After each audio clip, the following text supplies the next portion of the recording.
जय हिंद। स्वागत है आप लोग का अपने channel GK and GS official में। आज के वीडियो में हम लोग देखेंगे सौर मंडल से एग्जाम में जितने भी तरह का क्वेश्चन आते हैं उन सारे क्वेश्चन को इस वीडियो में हम लोग कवर करेंगे। अगर आप भी किसी भी कॉम्पिटेटिव एग्जाम की तैयारी करते हैं तो इस वीडियो को शुरू से लेकर अंत तक जरूर देखिएगा।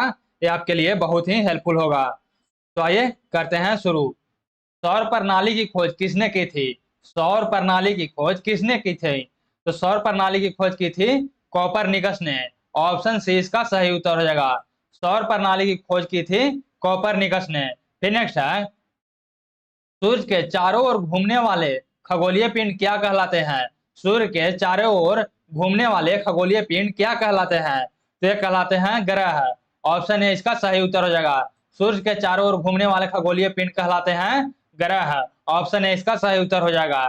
फिर नेक्स्ट है, किसी ग्रह के चारों ओर परिक्रमा करने वाले छोटे आकाशीय पिंड को क्या कहते हैं? किसी ग्रह के चारों ओर परिक्रमा करने वाले छोटे आकाशीय पिंड को क्या कहते हैं? तो इसे हम लोग कहते हैं उपग्रह। ऑप्शन 20 का सही उत्तर हो जाएगा, इसे उपग्रह कहते हैं। ऑप्शन 20 का सही उत्तर हो जाएगा। फिर नेक्स्ट है, ग्रहों की गति का नियम किसने प्रतिपादित किया? ग्रहों को गति का नियम किसने प्रतिपादित किया? तो ये किया था केपलर ने। ऑप्शन 20 का सही उत्तर हो जाएगा केपलर ने। ऑप्शन 20 का सही उत्तर हो जाएगा। फिर नेक्स्ट है, सौरमंडल में कुल कितने ग्रह है? सौरमंडल में कुल कितने ग्रह है? तो सौरमंडल में कुल वर्तमान में ग्रह है 8 है। प्लूटो को हटा दिया गया है। पहले 9 था, अब 8 है। फिर नेक्स्ट है, सूर्य में बढ़ती दूरी के अनुसार ग्रहों का निम्न में से कौन सा क्रम सही है? सूर्य से बढ़ती दूरी के अनुसार ग्रहों का निम्न में से कौन सा क्रम सही है? तो सूर्य के सबसे नजदीक है बुध है, उसके बाद शुक्र है, उसके बाद पृथ्वी है, उसके बाद मंगल है। तो ऑप्शन है इसका सही उत्तर हो जाएगा। ऑप्शन है इसका सही उत्तर हो जाएगा बुध, शुक्र, पृथ्वी और मंगल। फिर नेक्स्ट है,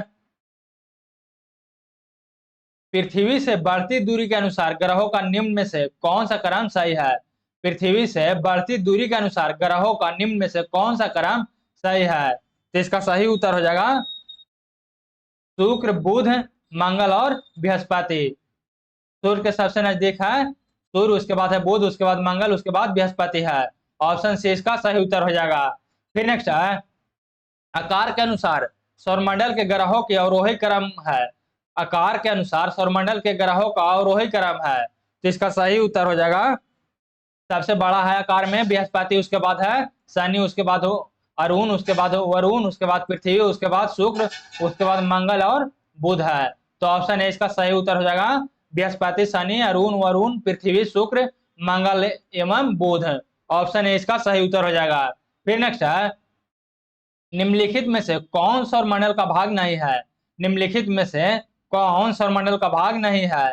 तो निहारिका सौरमंडल का भाग नहीं है, यह एक बादल है। यह एक बादल है निहारिका। फिर नेक्स्ट है, तारामंडल क्या है? तारामंडल क्या है? तो तारामंडल ऐसे तारों की आकाश में एक विशेष आकृति जो पृथ्वी से समदूरस्थ नहीं हो सकते हैं। ऐसे तारों की ऐसे तारों की आकाश में एक विशेष आकृति जो पृथ्वी से समदूरस्थ नहीं हो सकते हैं उसे तारामंडल कहते हैं। ऑप्शन 20 का सही उत्तर हो जाएगा। ऑप्शन 20 का सही उत्तर हो जाएगा। फिर नेक्स्ट है, अंतरिक्ष में कुल कितने तारामंडल है? अंतरिक्ष में कुल कितने तारामंडल है? तो वर्तमान में अंतरिक्ष में तारामंडल है 88। ऑप्शन है इसका सही उत्तर हो जाएगा 88, कहीं कहीं 89 भी देता है। तो ऑप्शन 20 का सही उत्तर हो जाएगा 88। फिर नेक्स्ट है, निक्स ओलंपिया कोलम्स पर्वत किस ग्रह पर स्थित है? निक्स ओलंपिया कोलम्स पर्वत किस ग्रह पर स्थित है? तो ये स्थित है मंगल पे। ऑप्शन डी इसका सही उत्तर है, निक्स ओलंपिया कोलंबस पर्वत मंगल ग्रह पर स्थित है। ऑप्शन डी इसका सही उत्तर हो जाएगा। फिर नेक्स्ट है, पार्थिव ग्रहों की संख्या कितनी है? पार्थिव ग्रहों की संख्या कितनी है? तो पार्थिव ग्रहों की संख्या है 4। पार्थिव ग्रहों की संख्या है 4। और पार्थिव ग्रह कौन कौन है? बुध, शुक्र, पृथ्वी और मंगल है पार्थिव ग्रह। फिर नेक्स्ट है, निम्नलिखित में से कौन एक पार्थिव ग्रह नहीं है? निम्नलिखित में से कौन एक पार्थिव ग्रह नहीं है? तो इसका सही उत्तर हो जाएगा option C, option D, Shani पार्थिव ग्रह नहीं है। शनि पार्थिव ग्रह नहीं है। फिर नेक्स्ट है, बाह्य ग्रह या बृहस्पति सदृश ग्रहों की संख्या कितनी है? बाह्य ग्रह या बृहस्पति सदृश ग्रहों की संख्या कितनी है? तो इसका सही उत्तर हो जाएगा ऑप्शन सी 4। ऑप्शन सी इसका सही उत्तर हो जाएगा 4। फिर नेक्स्ट है, बृहस्पति सदृश ग्रहों में सम्मिलित नहीं है। बृहस्पति सदृश सदृश ग्रहों में सम्मिलित नहीं है, तो कौन इसमें सम्मिलित नहीं है? तो इसका सही उत्तर हो जाएगा, सम्मिलित नहीं है, मंगल। ऑप्शन डी इसका सही उत्तर हो जाएगा, बृहस्पति सदृश ग्रहों में सम्मिलित नहीं है, मंगल। फिर नेक्स्ट है, निम्नलिखित में से किन दो ग्रहों को छोड़कर शेष सभी ग्रह सूर्य के चारों ओर वामावर्त घूमते हैं? निम्नलिखित में से किन दो ग्रहों को छोड़कर शेष सभी ग्रह सूर्य के चारों ओर वामावर्त घूमते हैं? तो इसका सही उत्तर हो जाएगा शुक्र और अरुण के छोड़कर। ऑप्शन डी इसका सही उत्तर हो जाएगा, शुक्र और अरुण को छोड़कर। फिर नेक्स्ट है, सौरमंडल का जन्मदाता किसे कहा जाता है? सौरमंडल का जन्मदाता किसे कहा जाता है? तो सौरमंडल का जन्मदाता कहा जाता है सूर्य को। ऑप्शन ए इसका सही उत्तर हो जाएगा, सौरमंडल का जन्मदाता कहा जाता है सूर्य का। फिर नेक्स्ट है, ब्रह्मांड में विस्फोटित तारा कहलाती है। ब्रह्मांड में विस्फोटित तारा कहलाता है, तो विस्फोटित तारा कहा जाता है अभिनव तारा का। अभिनव तारा को विस्फोटित तारा भी कहा जाता है। फिर नेक्स्ट है, वैज्ञानिक जिन्होंने सर्वप्रथम खोज की कि पृथ्वी सूर्य के चारों ओर घूमती है, वो कौन थे? वैज्ञानिक जिन्होंने सर्वप्रथम खोज की कि पृथ्वी सूर्य के चारों ओर घूमती है, वो कौन थे? तो इसका सही उत्तर हो जाएगा कोपरनिकस ने खोज किए थे। ऑप्शन सी इसका सही उत्तर हो जाएगा, कोपरनिकस ने खोज किए थे कि पृथ्वी सूर्य के चारों ओर घूमती है। फिर नेक्स्ट है, निम्नलिखित में से कौन सा ग्रह नहीं है जिसे प्राचीन भारतीय ग्रह मानते थे? निम्नलिखित में से कौन सा ग्रह नहीं है जिसे प्राचीन भारतीय ग्रह मानते थे? तो इसका सही उत्तर हो जाएगा option A Surya. Option A इसका सही उत्तर हो जाएगा सूर्य। फिर नेक्स्ट है, सूर्य के संगठन में सहायक गैस है। सूर्य के संगठन में सहायक गैस है, तो सूर्य के संगठन में सहायक गैस है हाइड्रोजन और हीलियम। ऑप्शन डी इसका सही उत्तर हो जाएगा, सूर्य के संगठन में सहायक गैस है हाइड्रोजन और हीलियम। फिर नेक्स्ट है, सूर्य के मध्य भाग को क्या कहा जाता है? सूर्य के मध्य भाग को क्या कहा जाता है? तो सूर्य के मध्य भाग को कहा जाता है, यह कहा जाता है प्रकाश मंडल। ऑप्शन बी इसका सही उत्तर हो जाएगा, सूर्य के मध्य भाग को प्रकाश मंडल कहा जाता है। फिर नेक्स्ट है, सूर्य के ऊपर के भाग को क्या कहा जाता है? सूर्य के ऊपर के भाग को क्या कहा जाता है? तो उसे कहा जाता है वर्णमंडल। ऑप्शन सी इसका सही उत्तर हो जाएगा, सूर्य के ऊपर के भाग को कहा जाता है वर्णमंडल। फिर नेक्स्ट है, सूर्य सदैव पूर्व में निकलता है क्योंकि सूर्य सदैव पूर्व में निकलता है क्योंकि पृथ्वी पश्चिम से पूर्व की ओर घूमती है। क्योंकि पृथ्वी पश्चिम से पूर्व की ओर घूमती है। फिर नेक्स्ट है, नॉर्वे में अर्धरात्रि के समय सूर्य कब दिखाई देता है? नॉर्वे में अर्धरात्रि के समय नॉर्वे में अर्धरात्रि के समय सूर्य कब दिखाई देती है? तो इसका सही उत्तर हो जाएगा 21 जून को। ऑप्शन सी इसका सही उत्तर हो जाएगा, नॉर्वे के अर्धरात्रि के समय सूर्य कब दिखाई देता है? तो ये दिखाई देता है 21 जून को।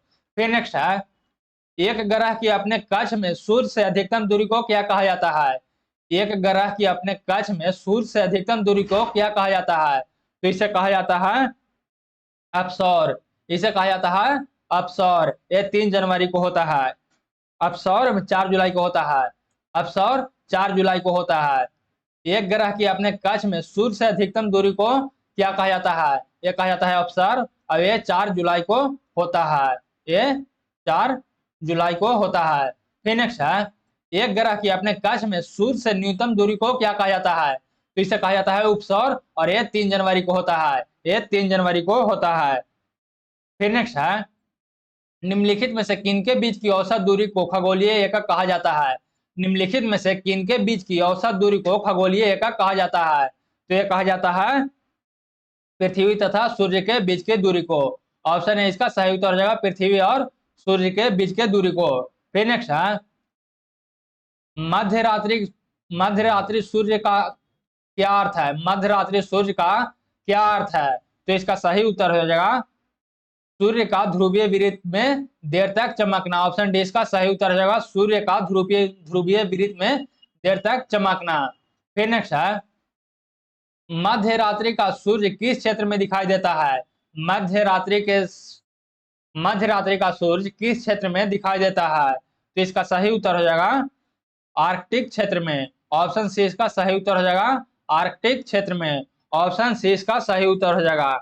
ऑप्शन सी इसका सही उत्तर हो जाएगा आर्कटिक क्षेत्र में। फिर नेक्स्ट है, सूर्य में काला धब्बा क्या है? सूर्य में काला धब्बा क्या है? तो इसका सही उत्तर हो जाएगा धब्बे वे स्थान है जो प्रकाश उत्सर्जित करने में असमर्थ है। धब्बे वे स्थान है जो प्रकाश उत्सर्जित करने में असमर्थ है। फिर नेक्स्ट है, सूर्य के रासायनिक मिश्रण में हाइड्रोजन का प्रतिशत कितना है? सूर्य के रासायनिक मिश्रण में हाइड्रोजन का प्रतिशत कितना है? तो इसका सही उत्तर हो जाएगा 71%। सूर्य के रासायनिक मिश्रण में हाइड्रोजन का प्रतिशत है 71%। फिर नेक्स्ट है, निम्नलिखित में से कौन एक तारा है? निम्नलिखित में से कौन एक तारा है? तो इसका सही उत्तर हो जाएगा सूर्य एक तारा है। सूर्य एक तारा है। ऑप्शन डी इसका सही उत्तर हो जाएगा।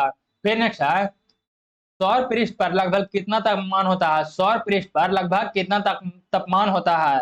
तो इसका सही उत्तर हो जाएगा 6000 डिग्री सेल्सियस। ऑप्शन सी इसका सही उत्तर हो जाएगा सौर पृष्ठ पर लगभग कितना तापमान है? तो 6000 डिग्री सेल्सियस। फिर नेक्स्ट है, सूर्य की सतह पर हाइड्रोजन के अलावा दूसरा कौन सा तत्व बहुतायत से पाया जाता है? सूर्य की सतह पर हाइड्रोजन के अलावा दूसरा कौन सा तत्व बहुतायत से पाया जाता है? तो इसका सही उत्तर हो जाएगा हीलियम। ऑप्शन ए इसका सही उत्तर हो जाएगा हीलियम। ऑप्शन ए इसका सही उत्तर हो जाएगा हीलियम। फिर नेक्स्ट है, सूर्य प्रकाश धरती तक पहुंचने में कितने मिनट लेता है? सूर्य प्रकाश धरती तक पहुंचने में कितने मिनट लेता है? तो ये लेता है 8.3 मिनट। 8.3 मिनट। फिर नेक्स्ट है, सूर्य के सबसे पास कौन सा ग्रह है? सूर्य के सबसे पास कौन सा ग्रह है? तो सूर्य के सबसे नजदीक ग्रह है बुध है। ऑप्शन ए इसका सही उत्तर हो जाएगा। फिर नेक्स्ट है, बुध नक्षत्र में एक वर्ष में दिनों की संख्या कितनी होती है? बुध नक्षत्र में एक वर्ष में दिनों की संख्या कितनी होती है? तो इसका सही उत्तर हो जाएगा ऑप्शन डी 88 दिन। ऑप्शन डी इसका सही उत्तर हो जाएगा 88 दिन। फिर नेक्स्ट है, किस ग्रह में चंद्रमा की तरह कलाएं होती है? किस ग्रह में चंद्रमा की तरह कलाएं होती है? तो इसका सही उत्तर हो जाएगा ऑप्शन बी बुध में। ऑप्शन बी इसका सही उत्तर हो जाएगा किस ग्रह में चंद्रमा की तरह कलाएं होती है? तो बुध में चंद्रमा की तरह कलाएं होती है। फिर नेक्स्ट है, निम्नलिखित में से कौन से ग्रहों के चारों ओर घूमने वाले उपग्रह नहीं है? निम्नलिखित में से कौन से ग्रहों के चारों ओर घूमने वाले उपग्रह नहीं है? तो इसका सही उत्तर हो जाएगा बुध तथा शुक्र ग्रह के चारों ओर नहीं घूमते हैं। ऑप्शन बी इसका सही उत्तर हो जाएगा बुध तथा शुक्र। फिर नेक्स्ट है, निम्नलिखित में से कौन सा ग्रह सूर्य के चक्कर सबसे कम समय में लगाते हैं? निम्नलिखित में से कौन सा ग्रह सूर्य के चक्कर सबसे कम समय में लगाते हैं? तो सूर्य के जो सबसे नजदीक होगा वही सबसे कम समय में सूर्य के चक्कर लगाएगा। तो सूर्य के सबसे नजदीक ग्रह है बुध। तो बुध सूर्य के चक्कर सबसे कम समय में लगाता है। तो ऑप्शन ए इसका सही उत्तर हो जाएगा। ऑप्शन ए इसका सही उत्तर हो जाएगा। फिर नेक्स्ट है, सबसे तीव्र गति से सूर्य का चक्कर लगाने वाला ग्रह है। सबसे तीव्र गति से सूर्य का चक्कर लगाने वाला ग्रह है तो बुध सबसे तीव्र गति से सूर्य का चक्कर लगाता है। फिर नेक्स्ट है, निम्नलिखित में से किस ग्रह की परिभ्रमण गति सबसे अधिक है? निम्नलिखित में से किस ग्रह की परिभ्रमण गति सबसे अधिक है? तो इसका सही उत्तर हो जाएगा option A Budh. Option A इसका सही उत्तर हो जाएगा बुध। फिर नेक्स्ट है, निम्नलिखित में से किस ग्रह का अक्षीय झुकाव सबसे अधिक है? निम्नलिखित में से किस ग्रह का अक्षीय झुकाव सबसे अधिक है? तो इसका सही उत्तर हो जाएगा ऑप्शन बी बुध का। ऑप्शन बी इसका सही उत्तर हो जाएगा बुध का। फिर नेक्स्ट है, चंद्रमा के सदृश दिखाई देने वाला ग्रह है। चंद्रमा के सदृश दिखाई देने वाला ग्रह है तो इसका सही उत्तर हो जाएगा बुध। चंद्रमा का सदृश दिखाई देने वाली ग्रह है बुध। ऑप्शन ए इसका सही उत्तर हो जाएगा। फिर नेक्स्ट है, सौरमंडल का कौन सा ग्रह लगभग पृथ्वी जितना बड़ा है?